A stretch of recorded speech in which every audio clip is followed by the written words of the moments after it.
दरम्यान मुंबईतील कायदा आणि सुव्यवस्था ढासळली आहे। गृहमंत्र्यांनी लक्ष द्यायला हवं अशी टीका केली आहे शरद पवार यांनी। देवेंद्र फडणवीस यांनीही प्रत्युत्तर दिले।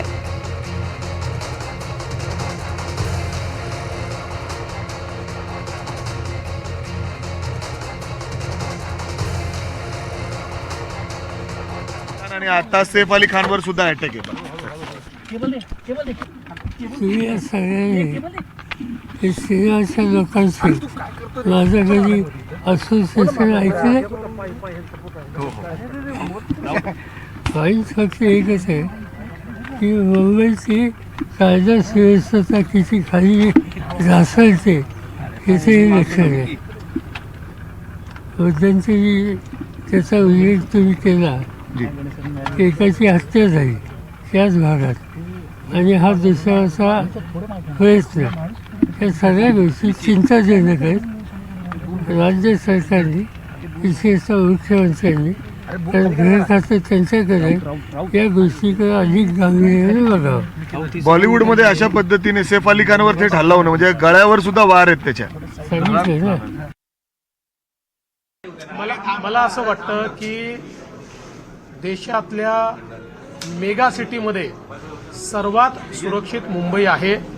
हे खरं आहे की कधी कधी काही घटना घडतात, त्याला गंभीरतेने देखील घेतलं पाहिजे, पण केवळ त्या घटनांमुळे मुंबई असुरक्षित आहे असं म्हणणं हे याकरता योग्य होणार नाही की याने मुंबईची प्रतिमा देखील खराब होते, पण ते अधिक सुरक्षित राहिलं पाहिजे या दृष्टीनं निश्चित सरकार प्रयत्न करेल।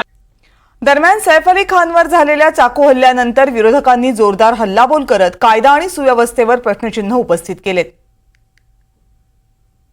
सैफ अली खानवरती चाकू हल्ला झाला, मोठा कलाकार आहे। काल देशाचे प्रधानमंत्री मुंबईत होते, त्याच्यामुळे सगळी सुरक्षा व्यवस्था तिकडे असणार। प्रधानमंत्री जरी मुंबईत असले तरी या राज्यामध्ये काय चाललंय हा प्रश्न एकदा या राज्याच्या गृहमंत्र्यांनी स्वतःला विचारायला हवा। पण आता हे जे कलाकार आहेत, मोठे मोठे ज्यांच्या घराला बाहेर सिक्युरिटी आहे, त्यांना स्वतःला सुरक्षा व्यवस्था आहे, तिथेही सरळ चोर घुसतात आणि हल्ला करतात।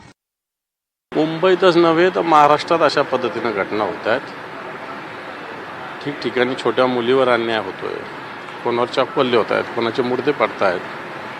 आता जे सैफ अली खानवर हल्ला झाला, बांद्रासारखा उच्चभ्रू वसाहतीचा भाग, बाबा सिद्दीकींची याच भागात हत्या झाली, सलमान खानच्या घरात याच ठिकाणी हल्ला झाला होता, आता गोळीबार झाला होता, आता सैफ अली खानच्यावर स्वतः त्याच्यावर हल्ला झाला। कायद्याचा धाक या राज्यात मला असं वाटत नाही राहिलेला आहे। खरं तर मुंबईमध्ये अशी घटना घडणं हे खूप मोठी दुर्दैवक अशी गोष्ट आहे असं मला या ठिकाणी सांगायचं। सर्वप्रथम कायदा सुव्यवस्थेच्या मोठ्या प्रमाणामध्ये धिंडवडे निघाले याचं आणखीन एक उदाहरण आपण बघतोय की काल सैफ अली खान यांच्या रात्री घरामध्ये जो हल्ला झाला हे त्याचं एक महत्त्वाचं उदाहरण सांगता येईल।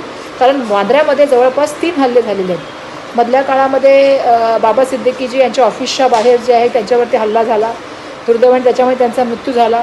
मधल्या काळामध्ये सलमान खान यांच्या घरावरती हल्ला झाला, बंदुकीच्या गोळ्या झाडण्यात आल्या, आणि आता सैफ अलीजींच्या घरामध्ये घुसून त्या ठिकाणी जो आहे त्याच्यावरती हा काल रात्री भाड हल्ला झालेला आहे। सगळ्यात महत्त्वाची गोष्ट म्हणजे की ज्या ठिकाणी पोलीस यंत्रणेचा सगळ्यात मोठा वावर आहे, लोकांचा वावर आहे, अशा ठिकाणी ह्या घटना व्हायला लागलेल्या आहेत।